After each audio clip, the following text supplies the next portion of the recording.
I would particularly commend the noble lady Baroness Wheatcroft on her contribution, and I enjoyed the reflection on the importance of culture to our lives. That's even though she preempted me with the quote from Simon Kuznets, which I think bears repeating.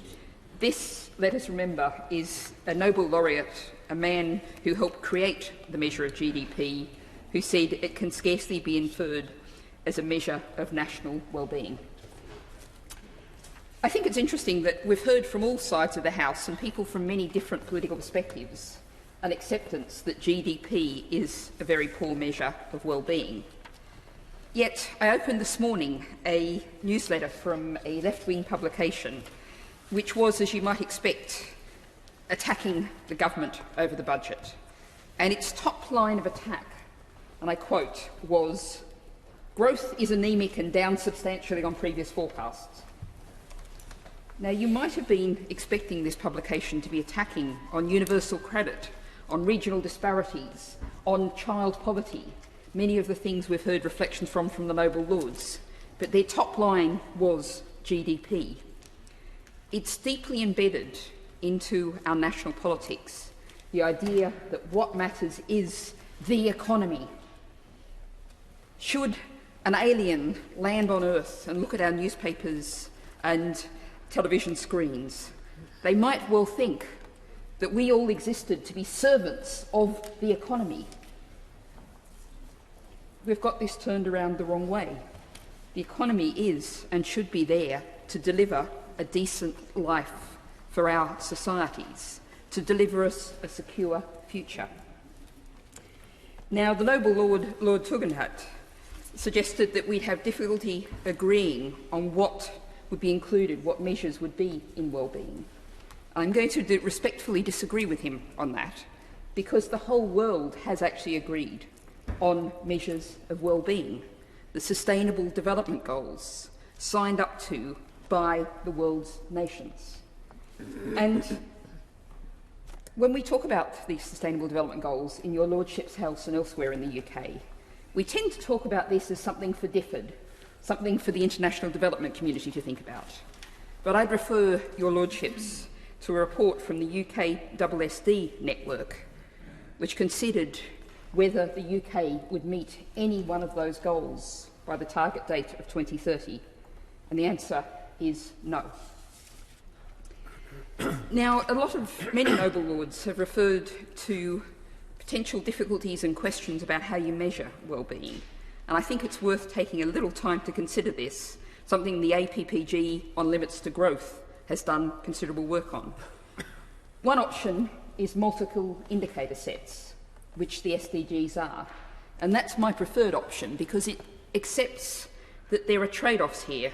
You can't have everything, so you have to look at how things affect each other. Alternatively, you can have aggregated non-monetary indices, essentially a single number that's a measure of well-being, but you will very quickly get bogged down into the questions of weighting into that figure. And you can also have aggregated monetary indices, like the genuine progress indicator, but that involves putting a financial value on everything, and I think that personally is a very dangerous path. We can also look at subjective measures of well-being, and I'm sorry that the Right Reverend Prelate isn't in his place, because if you look at graphs of salaries versus people's personal judgment of well-being, the clergy is very high up on that measure. So are fitness instructors and play workers. Economists and financial managers do very poorly. Now, I would point, noble lords, to the European Economic and Social Committee own opinion report, The Sustainable Economy We Need, and that calls for a green and social deal to achieve a just transition to a well-being economy. This is something that's being discussed around the world. But I think that's very abstract terms. I think we need to be concrete when we're talking to people about the well-being economy. And I think the noble Lord, Lord Bird, was very powerful when he said that you cannot put poverty and well-being together. People in poverty do not have a kind of basic level of well-being. And that's why I believe that security, freedom from fear of not being able to put food on a table, keep a roof over your head, has to be a basic element of a wellbeing society, and that's why I believe in a universal basic income. I also very strongly believe in equality as an essential. The Spirit Level is an excellent book that explored how everybody does better in a more equal society, but I think we had a powerful lesson today in our rather detailed discussion earlier about the question of cleaning and coronavirus. We are all now heavily dependent on the well-being of cleaners, people who in our society are very low paid on average, often on insecure employments, yet we're all utterly dependent on their well-being. But also we need a healthy environment. That's not just a cuddly thing about it's nice to have trees and flowers. We have increasing evidence that a biodiverse green environment actually makes us physically much healthier.